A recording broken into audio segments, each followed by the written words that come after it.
Thank you so much, everyone. How are you doing, Steve? How are you, Sachin? I'm good, thank you. Excited to be here. Yeah, me too. Hi, Sachin. How are you? I think he's having I'm trouble. good. Oh, there you go. I'm good, Melis. Hi, I'm good. Happy to be here. Oh, happy to see you, Sachin. Where are you joining us from? From boardroom. Oh my God. Okay. How about you, Steve? I'm doing the old work from home, so this is my office. Okay, amazing. So I am Melis, founder of Wellbees. I'm also located in Istanbul, Turkey.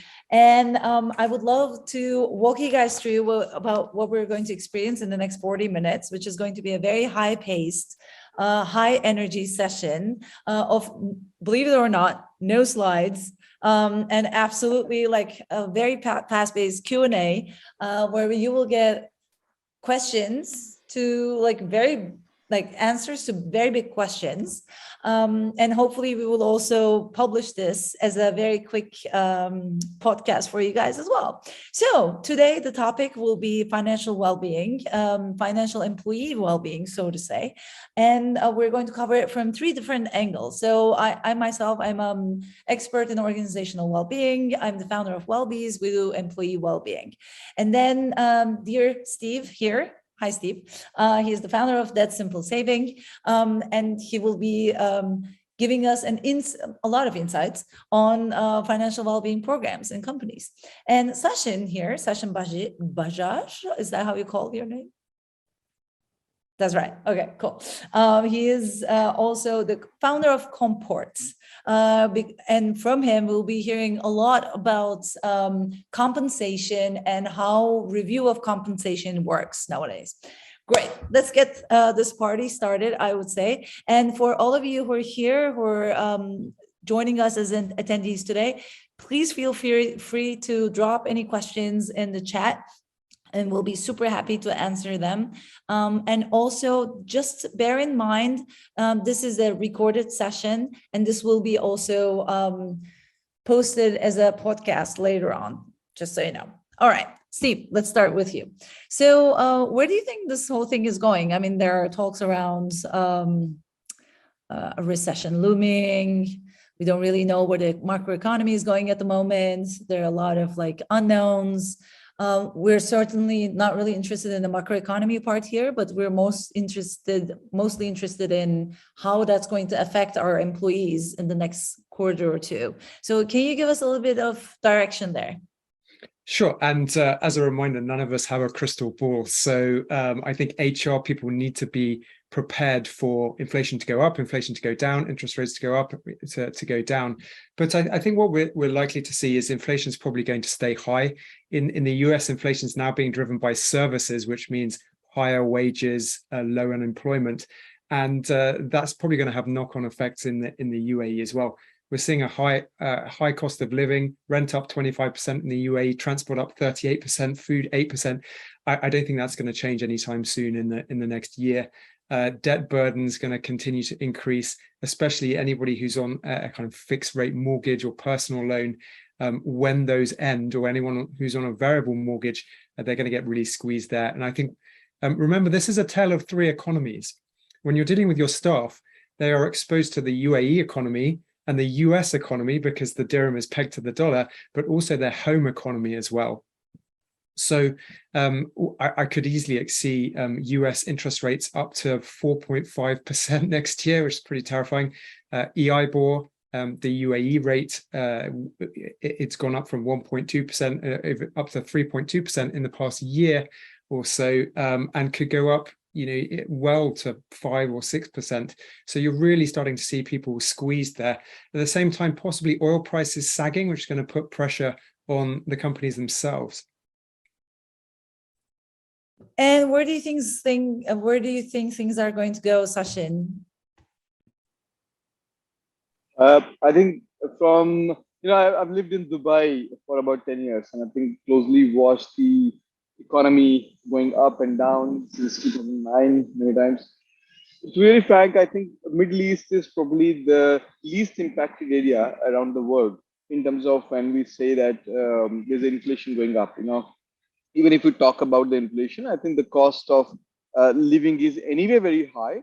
But on the other hand, the competition is also benchmarked accordingly, and they are considerably high compared to some of the world's best economy. So from that standpoint, I think people who are already living there, it doesn't impact them much. I think it is the least impact you can say. If inflation goes from 2% to 3%, it seems like it's big, but in terms of percentage, it's so small that it doesn't, hurt the pockets, which are already used to the economy.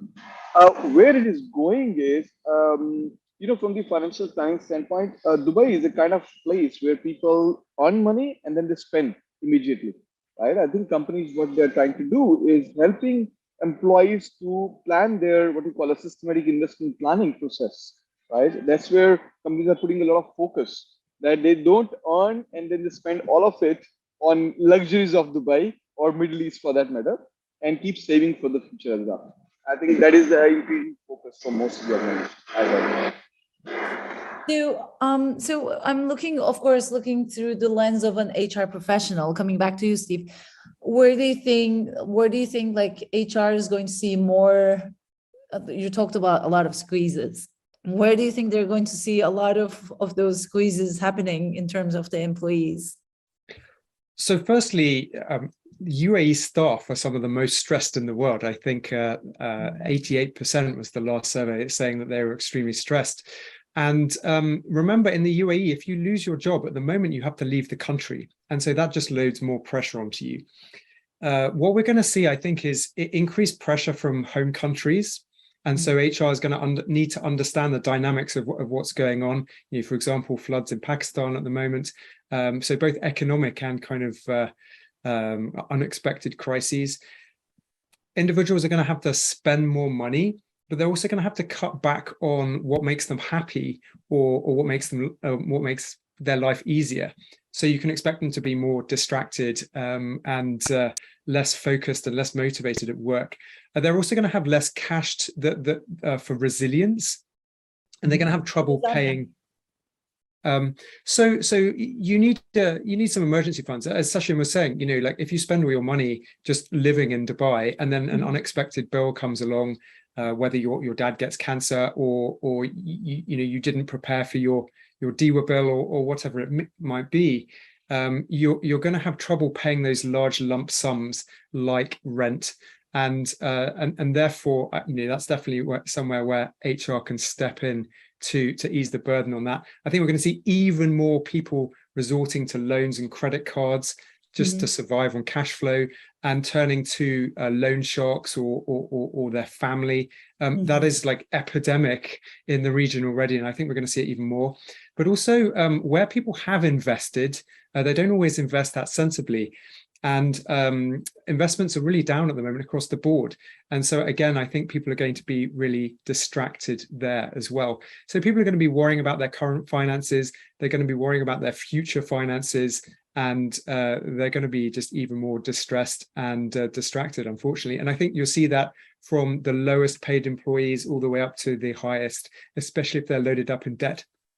Doesn't matter how much you earn, you're going to have considerable stress around that. Just curious, Steve, like, of course, like I'm asking this out of the blue because it's curious. I'm curious. So what are most of the emergency spending is happening in the UAE? So the emergency spending tends to happen, if you're looking at like lower paid workers, it tends to be through remittances. So family crises, a parent gets sick and has no health insurance, or that there's problems at home. In the UAE, it just tends to be kind of either bad planning, like you haven't planned your rent properly and you've had your head in the sand, or it tends to be around credit cards and debt spirals that you simply you get these unexpectedly you realize that you can't pay your card bills and then you get stuck. Or it may be simply that your car breaks down and you're faced with a big bill and you simply can't fix it. Okay, so coming back to Sachin, you see a lot of course, like you see a lot of huge companies, total reward programs, like you're seeing a lot of HR professionals redoing their compensation or like different level of compensation models. Where do you see financial well-being stepping in over the next couple of quarters? Like, where do you think HR is going to step in and take action, and what kind of form do you think that's going to have on total rewards or like compensation? Do you already see that happening? As you can see, I have a lot of questions, but you can, start with the one that you like the most. Thank you so much, Malik. No, so I think, see, total reward concept is always in the minds of HR professionals, competent professionals. They always talk about that the cash compensation is not the only one company should reflect, but as a full value proposition, they should talk about many other things companies are doing, right? So the increased focus on that part is what we see as a trend. So we when we talk about the compensation planning softwares to our clients, right? The first thing is they actually ask us that, okay, your tool can do compensation planning bit, but can it also reflect a kind of a wholesome benefits and allowances this company is paying, on a regular basis, so that employee can get a full view of that. That is increasing a lot, right? And it is not so much in the Middle Eastern country. Again, I would say, I think there's an increased focus in the Southeast Asian market. I'm sure in America and Europe as well. But Middle Eastern country, the limitation of restructuring the model of compensation doesn't have much of scope. It's so limited. There are very standardized methods of doing compensation planning process. Increments, when you talk about that, I need to give an increment to employees, they are very standardized. When you talk about the stress level management or any benefits, they are very limited as well. The market is not very experimental, just like Asia Pacific or probably American market is very experimental. I think they keep introducing new innovative rewards around the well-being activities, basically staff welfare activities. I think Middle East is not so much that. Okay. On the other hand, Middle Eastern countries also have a lot of MNCs, and hence the culture which is there is more driven by these MNCs. There's a huge lot of these pharmaceutical companies or manufacturing companies, or you can say, many other conglomerates which have set up their office for the Middle Eastern region. They keep bringing that practice, and if you take that as a standard norm, I think it's more moving towards that. You can say that companies are trying to give a support for the work-life balance. That's one of the most important one. There is a very common trend across the world that people say that, working from home means that I don't have timeline. I'm started working very early in the morning and working very late in the evening. I need balance. So companies are putting a bit of pressure on the management as well as the managers who are leading the teams not to interfere in the personal time of the employees. And that there has been proactive feedbacks, surveys which are being rolled out in the companies asking. I have heard about Schneider. Schneider is very, very proactive. They are collecting huge amount of data on a very regular basis from every employee and every manager, that what exactly are they doing in terms of managing this work-life balance so that people don't feel more stressed about working from home. I think that was the trend which was seen about at least a year back. Now it's kind of normalizing because of these practices, but I think that is a very strong intent, strong trend which is prevailing in the market. So companies are putting more focus on that.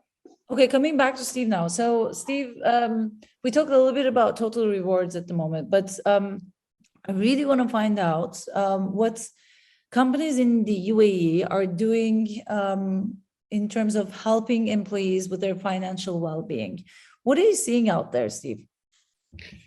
So I think there's three things that can really make a difference, and they don't cost that much, right? So the first thing is, I think you should be acknowledging the challenges faced by staff around financial wellness. And unfortunately, what we do see in the UAE is a reluctance to talk about this, and it's starting to change now. The idea that personal finance is personal and it's a taboo topic in the office, and you basically get fired if you admit that you have some kind of debt issue. I think that's being forced to change, and companies have realized. That's going to change? I think it has to change, because okay. I thought you said I think it will change. I think it's starting to change. Okay. but unlike other countries, because most people aren't born and raised in the UAE, you can always feel like you can just get kind of tipped out of the country very easily. But I think companies are starting to suffer from increased turnover, and therefore they need to do something about staff retention. So I think acknowledging that goes a long way. I think paying on time also goes a very long way as well. And there are some horrific stats. Like I think 60% of people in the UAE are concerned now that they're not being paid on time. Oh, wow. That is why is that happening? Like, do you have any other stats? Like, is that just a belief or fear, or it comes down from the top? Happening? It comes down from the top. So what happens is that governments in this region don't pay their suppliers on time, and therefore the companies don't pay their suppliers on time, and they also don't pay their staff on time if they're having cash flow problems. But of course, this massively increases stress. And I think as HR professionals, you're duty bound to try to understand from finance and from top management whether there are going to be any problems, and to see how you can mitigate them. And I think that the third aspect here is that for financial well-being, you need to get top-level support. And what I recommend for any HR professional is just go and lock yourself in a room and come up with a financial well-being policy, and just think about all aspects of HR and your company through the lens of financial well-being. And I think just that in that 1 hour, you will make tremendous strides. I think what in terms of what you need to do very quickly at a high level, if you have a financial wellness policy and a program, ideally backed with a budget, you'll be head and shoulders above most other companies. And I know that staff, for example, have said 50% of staff have moved in the past 2 years in the UAE. That's quite an astonishing statistic. Yeah, literally 50% of staff have moved in the past 2 years who were interviewed. There was a Cigna survey about this. And also the same number are thinking of moving again. And we see that at least 70% would like companies to have a financial wellness policy if they did move.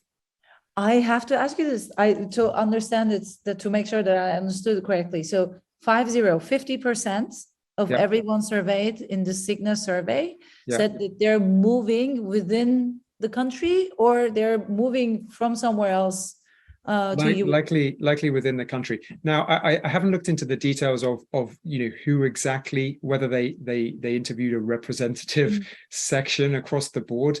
But if we assume it's kind of like white collar middle management, then that it is pretty shocking. So I think if you're going to do this properly, you should try and assess what you're doing at the moment, and understand the range and size of the problems that are faced by your staff to establish a kind of baseline. And this being the UAE, you need to do that across nationalities, across pay grades, and also across ages, like life stages, anonymous surveys, things like that. Then I think you need to identify the current initiatives that are actually being undertaken, any quick wins you can achieve, and any areas where there's clear gaps that require support. Because here you're going to be building your business case, which is like, what are the gaps? What do we need to fill? What can we do? What's working? What's not working? How much is this going to cost? And what are the benefits? And I think in identifying those initiatives, I see maybe 5 areas. Firstly is cash flow support, so advances, cheaper loans, discounts, things like that. Support sources like debt counseling, training for line managers, which is like completely non-existent as far as I can see. And then, the more standard education, posters, guides, videos, apps, that sort of thing. Leaning on providers. I don't think enough companies do this. Lean on your bank, lean on your insurer, lean on, like the grocery stores to give discounts, exchange houses, all of these things. You have some leverage there. And then finally, in the area of benefits, like really understanding, do you have enough? Are they proper safety nets? Think of what people think about what people are actually facing, and then communicate the benefits of solving the challenges. I think what we're seeing is that, people say, here's a guide to life insurance, or let's have a town hall about how your life insurance is changing. No one's going to come to that. Whereas if you start with, what would happen to your family if you died? You've immediately got people's attention. So it's those changes, maybe not quite as negative as that, but like those changes in communication, I think make a massive difference. Tiny bit, yeah. Yeah.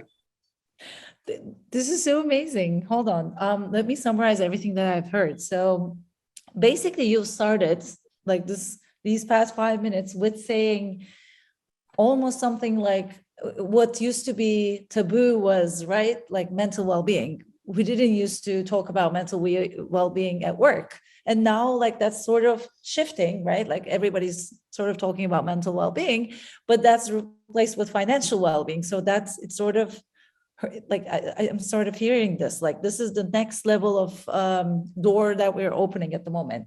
And then what I'm hearing also is that you said like listen to your employees, like when you lock yourself up in that 1 hour to that room to understand like with the strategy that you're going to come up with, understand who you're dealing with. And it totally brings me back. I'm sure like Sachin is really going to enjoy this little example here too, but we have this incredible client of ours. Her name is Emma Davis. She's from Masafi. So she actually did that, Steve. Like she literally sat down with some of her team and she was like, okay, tell me what would help you the most in terms of financial well-being that I could, like, that's within my hands.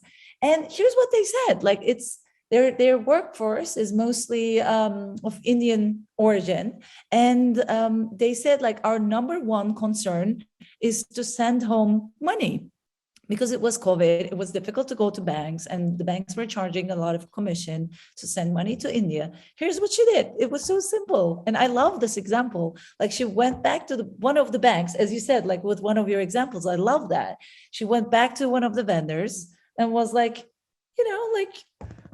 I've been investing into you guys, now invest back to my employees. And she really commissioned down that, she like really bargained down that commission that the bank charges for money transfers. And then she managed to get a bank teller to the company every paycheck day.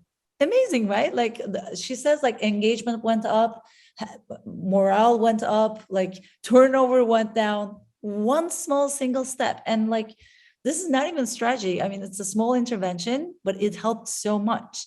And you also said the third thing you talked about was the layers of employee financial well-being, right? Like you talked about first an awareness level, brochures and like maybe a couple of content, webinars, maybe trainings, right? Like that's the awareness piece. We call that the change funnel, Steve. So on top of the funnel, you have the awareness piece for people like who don't have the awareness or readiness to change. And once people are more aware down the funnel and not yet ready to change, for them, you have maybe like a little bit of gamified stuff like benefits, bonuses, like in between, sandwich in between, so that they can take action.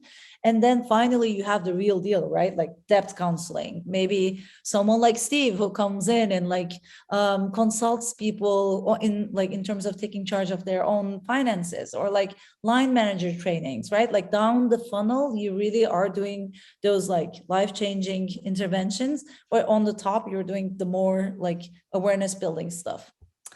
Okay, did I summarize that? Very nicely. Thank you. Coming back to you, Sachin. So at the end, Steve talked a little bit about the benefits, right? Are there any like financial well-being related benefits that people are crazy about at the moment that you're seeing? I think medical policies are usually are something which is of concern. I think reason being it's very expensive there. So most of the companies do focus on that and they keep improving them. What I heard from a couple of companies like Etisalat, Due, Property Finder, and some other bigger groups like Imar, for example, Emirates Airlines, what they're doing is they're asking the insurance companies to come and have more awareness sessions about the medical policy. I think if you talk about, in my own experience, whenever we rolled out a medical policy, I think there's a very less amount of usage of the medical. Most of Mhm. the medical policies do provide like executive health checkup, right? Mental health checkup probably, or physical physiotherapy kind of sessions and so on, or maybe some awareness sessions which are happening. People don't attend. People didn't used to attend. People say now companies are actually enforcing, and it is lab kind of company, which is actually a semi-government organization. But it's a huge one, about 10,000 people. What they do, they actually make the session mandatory for every employee. So they Okay. shut down the business and they say, guys, for this 1 hour, you're only attending the webinar about the wellness and well-being, and you're not allowed to do the work, right? On Friday, they are enforcing. So Friday, you know that earlier that off days were Friday and Saturday. Now Right. the Middle Eastern countries have moved to Saturday and Sunday, Right. the global kind of work environment. However, still most of the companies like Etisalat, they are enforcing that the Friday should be work from home. So they Mm. are not allowing, unless there's a very much emergency required for a particular staff and a team, they don't Mhm. allow people to work from home. Mhm. Etisalat kind of organization or IMAR kind of organization also has some practices that they actually shut down the power at the end of the day. So if it is 6 p.m. office timing, they shut down the power for about 15 minutes, 20 minutes, so that people just leave the office immediately after their day is over. Okay. Yeah, these are some unheard of practices outside the Middle Eastern country, but these happen actually. So they are, you can say, you can call them not non-socialistic kind of activities, but Approach. they do Yes. happen. They do happen actually, absolutely. Other thing which I heard is the medical doctor on demand. So the phone advices basically are becoming very common. Most of the companies are doing it. And Melissa, and you have to understand that in Middle Eastern countries, and we will go a little beyond UAE and go to countries like Saudi Arabia, Qatar, Oman, Bahrain.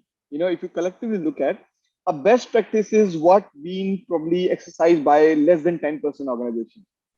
Okay, it is not a market where a practice become viral and 80%, 50%, 70% of the organizations are following same practice. It doesn't happen in Middle Eastern countries.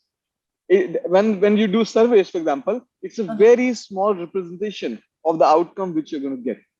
Right? It's very common because one thing is government protects the data sharing. Right? If it is government-driven approach, that government is, for example, tracking for the customers, they're tracking something what we call happiness index.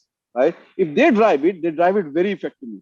There's enough promotion and so on. But otherwise, organizations are not allowed to share these best practices, the data which is floating around that at mass. So hence, and social media, for example, it's not so much prevalent as it is prevalent in Asian Pacific kind of environment, or a American or European environment. So it has to be limited. What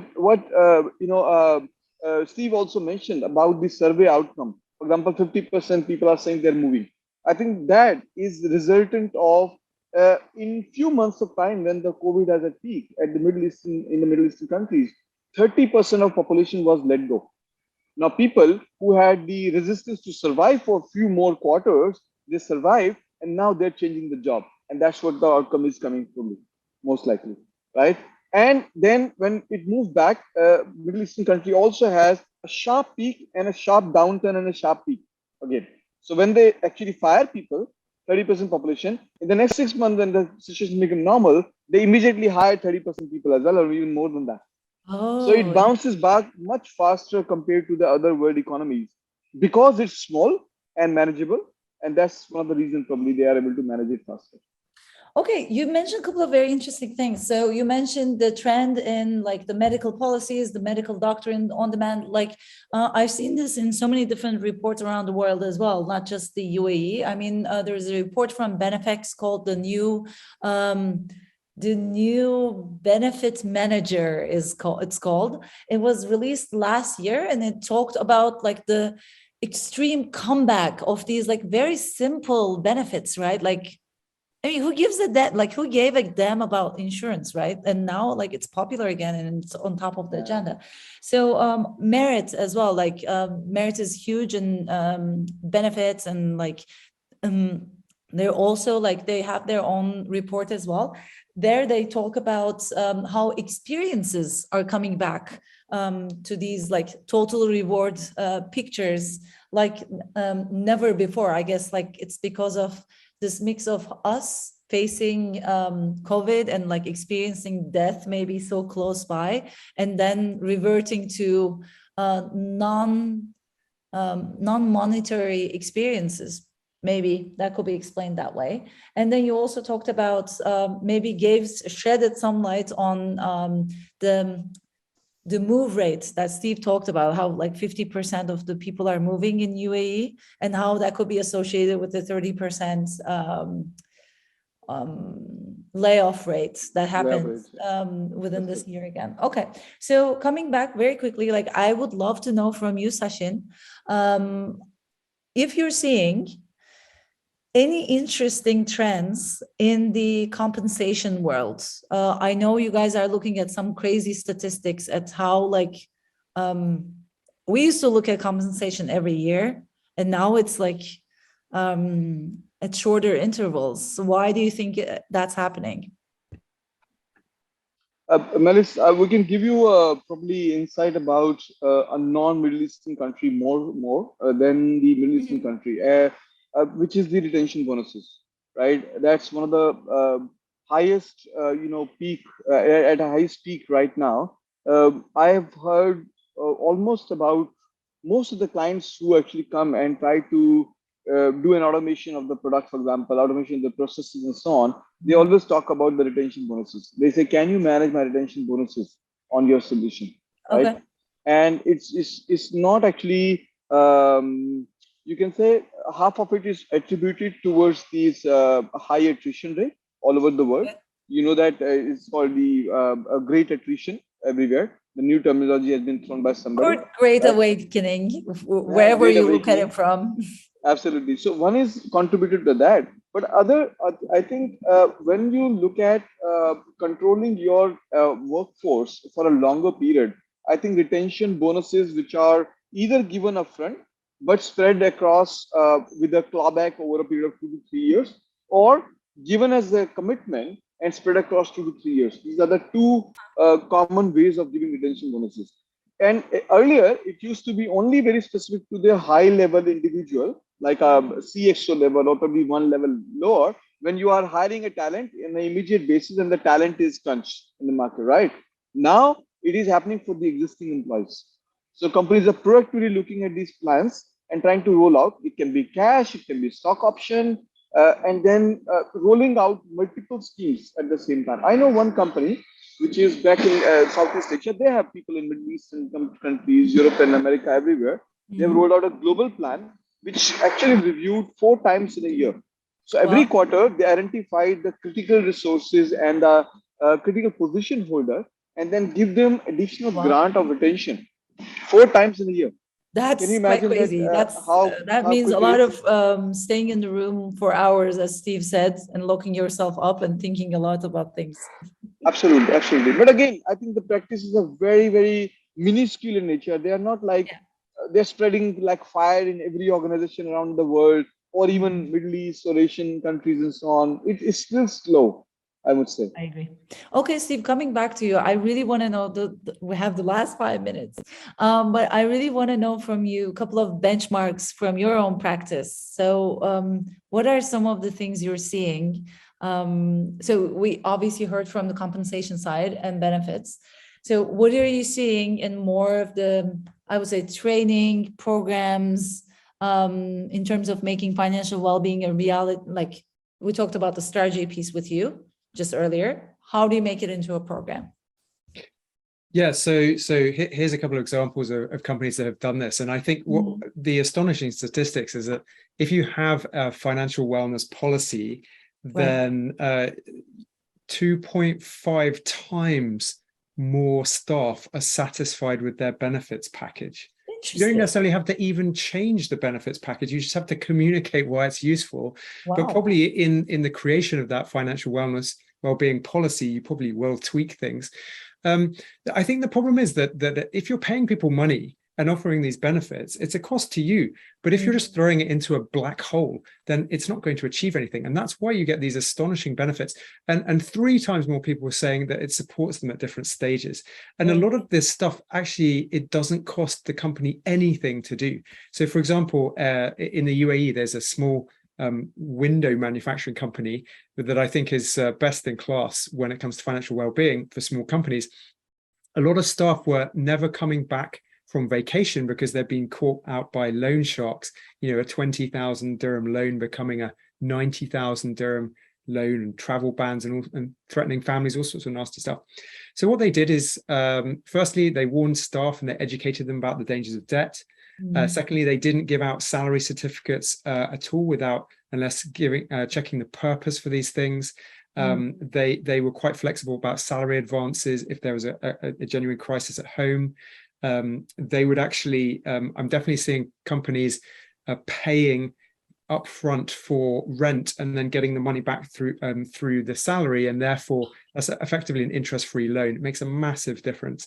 The regular talks on money, empowering debt champions to help others with money. I think the idea of the champion is very interesting. If you're too scared to go to HR or your boss, you may be more happy to talk to an employee who has nothing to do with your line, who just loves helping people with debt or personal finance. And we're also seeing personal finance clubs being set up by employees. It just takes the load off HR. You can build relationships with legal firms that help specific country nationalities with the debt, and you can direct them to external resources. So, for example, like the Simplify Facebook group, 25,000 members, amazing source of financial knowledge. Millionaire Expat, an amazing book, costs 50 dirhams. What this company found is that absconding went down to 0, staff turnover, apart from terminations, went down to 0 while they've doubled in size over 4 years, 50% drop in staff with debt crises, and 60% of staff starting to save and invest for their future. So huge changes, and really the total cost of that, apart from the salary advances perhaps, is almost 0. We're seeing with some larger companies, hiring external providers to create financial well-being programs distinct from an overall well-being program. And I think finances can get drowned out by yoga and nutrition, but why are people eating too much ice cream? It's because they're stressed about money, right? So go to the heart of these things. Segmenting their data by age, nationality, earnings, advances for newcomers, like for rent and furniture, emergency savings accounts. That's an interesting one, where you put aside 5% of the employee's salary, almost like forcing them to save, and perhaps even matching towards that. Cheaper loans, I think, leaning on the bank to say, instead of giving our staff a 9% loan and a 40% credit card, we want interest rates that are significantly lower. Will make that makes an enormous difference. And then giving access to coaching, on-demand guides, and I think workshops focusing on the soft skills. There's no point in giving someone a lecture about budgeting or interest rates or things like that. If you need to teach them about how to plan, how to have good judgment around money, how to have the right attitude about money, how to think about their future. These things have been found to be much more effective than just a boring old free talk from the bank about setting up a current account or whatever. The best companies I've seen, certainly in the UAE, have triggers that send this information out. So if you get a bonus, or you get promoted to management, or you have maternity leave, or you reach a certain age, you get sent training about retirement or about life insurance and things like this. So it links all of these benefits and all of this education to the person's life cycle. And again, it's not that difficult to create this. And I think one of the most powerful things is to have, a financial wellness month, a financial wellness calendar, a message from the CEO saying, this is important. I too once had made a mistake with my credit card and I did XYZ and I'm never doing it again. Things like that. It really shows that you as a company, you care. And the benefits are going to be, the staff have more confidence in you. They understand why the benefits exist, and they're more likely to use them, and they're more motivated at work and less likely to have financial crises. It's really for not very much money at all, and it's just a little bit of upfront thought. The benefits are huge. Amazing. So you mentioned the book's name was The Millionaire Expat. Yes, by Andrew Hallam. He's Can you drop that in the chat? That would be great. So Sure. that was incredible, because this is also how we approach well-being at Wellbees. It's super holistic. We also cater to the financial well-being side. And when we look at it, Steve, we also never look at it only from an awareness and like challenges part, but it's a social thing, right? Like you can't, I'm sure you know this as well from your tiny habits training, that like behaviors unfortunately don't change on their own. You need to work with other people. It's a social thing. Behavior change is very social. And once you get other people on board with other interventions, that's when sustainable behavior change happens. So the examples you mentioned here really resonate with me in terms of like having debt champions, having like personal finance groups, not HR, not just being the only person or only department looking after this, but also the CEO coming up and being super vulnerable about this, and sharing examples about it. Sharing resources, but not just like resource, but like literal calendars, doing it super personal, not just like, hey, here is for everybody, but like making sure that emails are super timely, like make sure to like send those emails out maybe 2 days after the paycheck hits the bank, right? Like I find that all super timely, amazing. So I want to wrap it up here. We covered financial well-being. I think super sweetly, super short, to the point, in 40 minutes. We started two minutes after 4, so we're right on time. I just want to see if there are any questions from the audience. If not, I'm going to wrap this up and thank my dear Sachin and Steve. Before you ask the question, I like to add probably one closing comment. I think organizations have to understand that while we talk everything about the existing employees, the moment these things become practice, right, they become attraction for the talent as well, right? Companies who wants to attract and articulate all these benefits, all these practices into an offer letter. Imagine how powerful that can be. And some companies are doing it very, very effectively, like Schneider, for example, I talked about. I totally agree. I'm sure Steve has seen some of those. Steve, have you seen any examples where they have used this for employee branding? Certainly in terms of recruitment, it's definitely powerful to say, like, we actually look after our staff, and here's how the benefits package will actually help you, as opposed to in a very dry way, here's the benefits package. So yeah, there's all sorts of things you can do around communication that completely transform. And it sends a signal, like, we're not just going to use you and then dump you, right? Which is what every employee in the UAE is worried about. We actually value you as an employee.